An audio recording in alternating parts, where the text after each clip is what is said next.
if you're stuck deciding whether to send weekly emails or send daily emails for your business, you're in good luck today, because I've had the privilege of sending thousands of emails on behalf of my clients. I've seen the data, I see what works, and I'm going to help you decide this crucial question: weekly emails, daily emails. Spoiler alert, in a nutshell, I'm here to explain why if you have a list less than 30,000 people and you sell something expensive like a high ticket offer, $3,000, I made this video to burst your bubble if you really wanted to do email newsletters. And basically, I made this video for the people who are like on the fence, like, should I keep sending them more emails, or like, do I stick to once a week? Am I annoying? Like, the short is this: in this video today, I'm going to make it perfectly clear why you should absolutely stick to daily emails versus weekly. I'm going to contrast the pros and cons so you can see for yourself as well. I'll break down some maths. By the end of it, you're going to see exactly why you're missing out on so much unless you're sending daily emails. Now, to set things straight, let's break down some simple maths. All right, let's say you've got person A here. They have a list of 10,000 people. You have person B.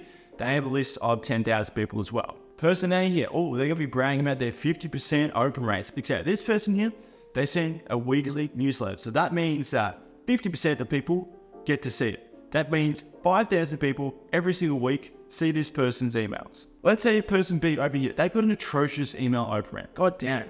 Then they're gonna deal with low opens of 20%. That's 30% less than other people. Now, with these group, they actually send emails, let's say, nearly every day, 5 days a week. And in this example, these people are technically doubling the eyeballs, because 20%, 10,000, that's 2,000 people times 5, that's 10,000 eyeballs. So we've already doubled the eyeballs of everyone on the list, and the person who brags about their once a week newsletter that gets a 50% open rate. And that's just seeing your stuff once, right? That's not counting, like, do they actually remember, do they consume it? Like, we don't actually know how many people are actually consuming that once a week. So keep this in mind while I talk about the rest of the video. Because I often hear on sales calls, on pushbacks, like, Jules, I want to send more emails, but like, I don't want to be more annoying. Like, I've seen people like Tim Ferriss who are making really good money sending a newsletter. Why can't I just be like him?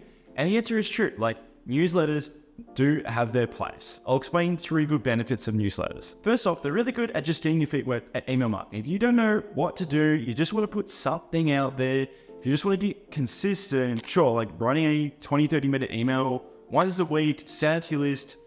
Okay, perfect. Right, we get a feet wet. That's great. But in terms of like the deeper sales psychology, we could do a little bit better, but I'll get to that in a sec. The second benefit of a newsletter is that it actually deposits a lot of goodwill. Like, you're giving lots of content, they're generally more longer, you're actually helping people more of a how-to format, which people generally like. And like with my ethos with email is like, before you make a withdrawal, you got to deposit into the emotional bank account. So this would be facilitating that. It seems like good logic. Then you see that email newsletters are really good for sponsorships and affiliates and monetizing this way. So it's pretty easy to set up a monetization strategy with your email list. Here's the thing though, these 3 benefits are the reason why I think email newsletters are really crap. And I mean crap for the right person. Like, if you've got less than 30,000 people on your list and you have a high ticket offer, it doesn't make sense to do an email newsletter. And let me explain. So for this first one, sending once a week, like, could you imagine going on a date with someone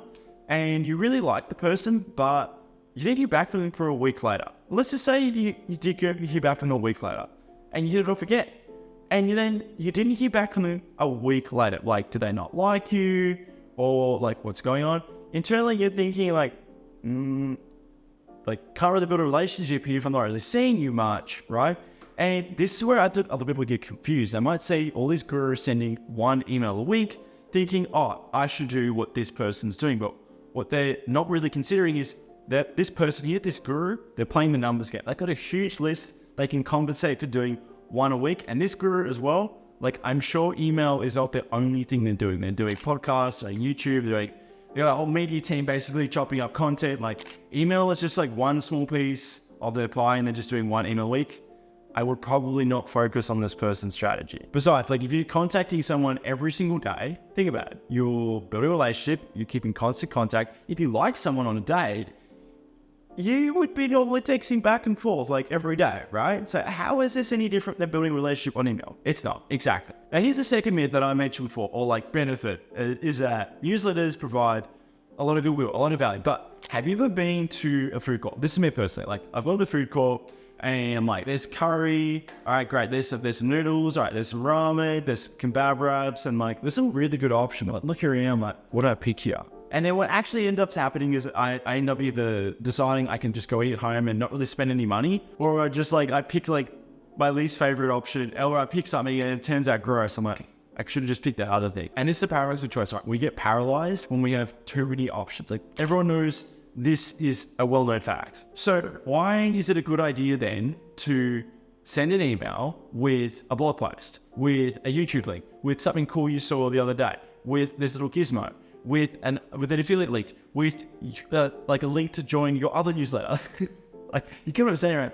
There's just too many options for people to pick. And this is why I think the general newsletter format, which is like lots of different things, is just overwhelming for the poor little human brain that's up here that has to decide what should I do next. And this is why you see like sales funnels that just convert really well, or launches or offers.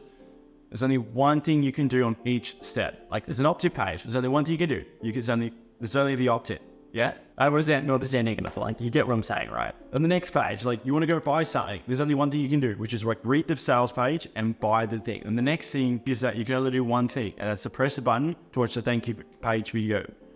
There's the only things you can do. There's only one thing. And that's why doing one thing, like daily emails where there's only one call to action, one premise, one story, it's not going in different directions, converts so much better. And then this is the third and final gripe that I have with newsletters, in that they brag about easy ways to monetize, like with sponsors, with affiliates, but here's my gripe with this stuff. You are literally giving away your hard-earned audience at a discount. Like, I don't understand, like, why are we promoting ourselves? Why are we promoting our own offers?